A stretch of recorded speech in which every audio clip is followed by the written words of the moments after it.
With Assassin's Creed Rogue, we have a new character, Shay Patrick Cormac. It's the first time you play as a Templar. We've gone back to the North America because we feel this is a great opportunity for us to close the Kenway trilogy. This really is the cornerstone that links AC3 and AC4 and really explains why there are so few assassins in Assassin's Creed 3. This is a fantasy we've had all the way since AC1, and it's also something that our fans have been asking for. What would it like to be a Templar? And is it really so black and white? Are the assassins really the good guys and Templars the bad guys? This is something we really explore. Shay starts the game as an assassin and has some very traumatic experiences, changes to the Templar side, and we feel the player will also go through that emotional journey and start questioning, are the assassins really the good guys? Are the Templars so bad? And they'll leave the game questioning this franchise as a whole. This was really exciting for us. The moment we were conceiving the game and the designers and producers worked together, coming up with ideas. What does it mean to have assassins as your enemies? What does it mean to be a Templar? So first of all, having assassins as your enemies, this was something we really wanted to explore. You can have an assassin archetype hiding in a haystack or blending into the crowd or even air assassinating you from a tree or from a building. So the threats are everywhere.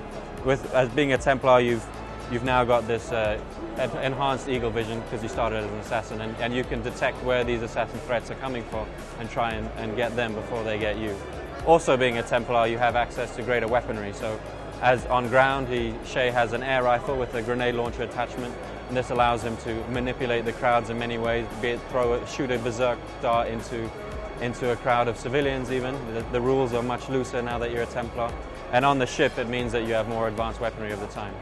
With every Assassin's Creed game, we make sure that the gameplay features and the pillars of the game are key to the franchise. So we wanted to tell the story in North America of the 7-year war that links between AC3 and AC4.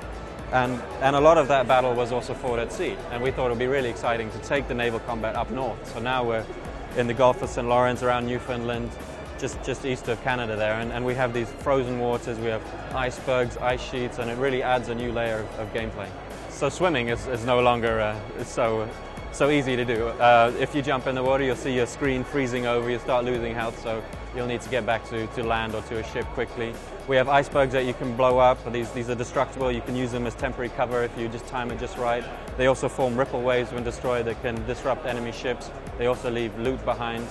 On top of that, we have ice sheets, which are great for exploring. Once you've upgraded your ship enough, you can break through these ice sheets and find long-lost locations.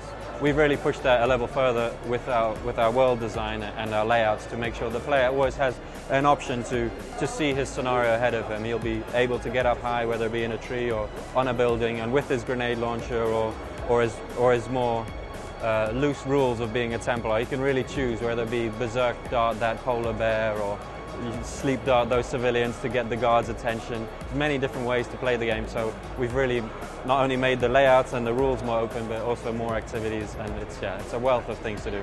Well, obviously I don't want to spoil any of the story, but it's largely to do with telling it from the other side. We've really told it from the assassin side the whole time, but in the end of the day, assassins and Templar want the same thing. They want world peace. They want the Earth to be going just fine for human civilization. It's just how they get there. Assassins are about giving people freedom of choice to get there, whereas Templars are about making those choices for the people, they believe that's the greater good. So in reality, both methods do have their merits. So we really wanted to tell the story about being a Templar, and so we focused all our energies on this. So what does it mean to be a Templar? Really work on the pillars of the game that we've worked on for many iterations, push them to the next level. We have mature technology, so we can really iterate quickly on gameplay. We've improved the guard AI, the archetypes you'll face. Naval is better than ever. So we have many wonderful things for the player to enjoy.